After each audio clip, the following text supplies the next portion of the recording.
मनसेनं मराठी भाषेसाठी पुन्हा आक्रमक भूमिका घेतली आहे। बँकांमध्ये जात मराठी भाषा न बोलणाऱ्यांना धडा शिकवण्याची भाषा केली। मात्र या विरोधात उत्तर भारतीय विकास सेनेचे अध्यक्ष सुनील शुक्ला यांनी सुप्रीम कोर्टात धाव घेत मनसेची मान्यता रद्द करण्याची मागणी केली आहे। दरम्यान हेच सुनील शुक्ला मनसेचे कार्यकर्ते होते असं आता समोर आलंय। बघूयात या संदर्भातला हा स्पेशल रिपोर्ट। ज्या सुनील शुक्लांनी मनसे विरोधात याचिका दाखल केली तेच सुनील शुक्ला एकेकाळी मनसे कार्यकर्ते होते। मनसे नेते मनीष धुरींनी सुनील शुक्लांचे 2009 मधील फोटो समोर आणलेत। 2009 मध्ये वर्सोवा मतदारसंघातून मनीष धुरींनी मनसेकडनं निवडणूक लढवली होती। त्यावेळी सुनील शुक्लांनी आपला प्रचार केल्याचा दावा मनीष धुरींनी केलाय। आज आपल्या महाराष्ट्रातील तमाम मराठी तरुणांचं दुर्दैव आहे की आपल्याला स्वतःला महाराष्ट्रातले परप्रांतीयांचे नेते म्हणून घेणारा एक दलबदलू बिहारी आणि दुसरा हा बिमारी बेकारी आणि लाचारी करणारा सुनील शुक्ला आहे। या सुनील शुक्लाला एकच इशारा आहे की मनसेचा नाद करू नको, चमकू शुक्ला तू वाट चुकला, एवढंच सांगू इच्छितो। उत्तर भारतीय विकास सेनेचे अध्यक्ष असलेल्या सुनील शुक्लांनी मनसेची मान्यता रद्द करण्याची मागणी केली आहे। पण यामागे भाजपचा हात असल्याचा आरोप मनसे नेते संदीप देशपांडेंनी केलाय। त्याच पार्श्वभूमीवर मनसे पदाधिकाऱ्यांकडून सुनील शुक्लांचे आशिष शेलारांसोबतचे फोटो सोशल मीडियावरती शेअर केलेत। विधानसभा निवडणुकीमध्ये सुनील शुक्लांनी आशिष शेलारांचा प्रचार केल्याचा दावा करण्यात येतोय। मुळात तुम्ही याच्यावरचं षडयंत्र लक्षात घ्या।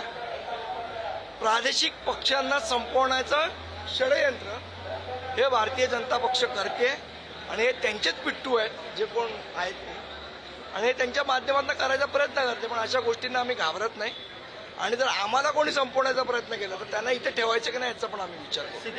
नाही, असं कधीच भारतीय जनता पार्टी करणार नाही, त्याला आमचं समर्थनही नाही। मनसेने हा विचार करू नये। मला वाटतं राजसाहेबही असा विचार करणार नाही। कोणी खालच्या लोकांनी केला असेल तर त्यांनी हा विचार काढून टाकावा, कारण मनसे वगैरे भारतीय जनता पार्टी असा कधीच विचार करणार नाही। मराठी विरुद्ध अमराठीवादाच्या पार्श्वभूमीवर मनसे नेते संदीप देशपांडेंना धमकीचा फोन आलाय। अज्ञात व्यक्तीनं फोनवरून संदीप देशपांडेंना अर्वाच्य भाषेत शिवीगाळ केली। या प्रकरणी अज्ञाताविरोधात दादर पोलीस स्टेशनमध्ये तक्रार दाखल करण्यात आली आहे।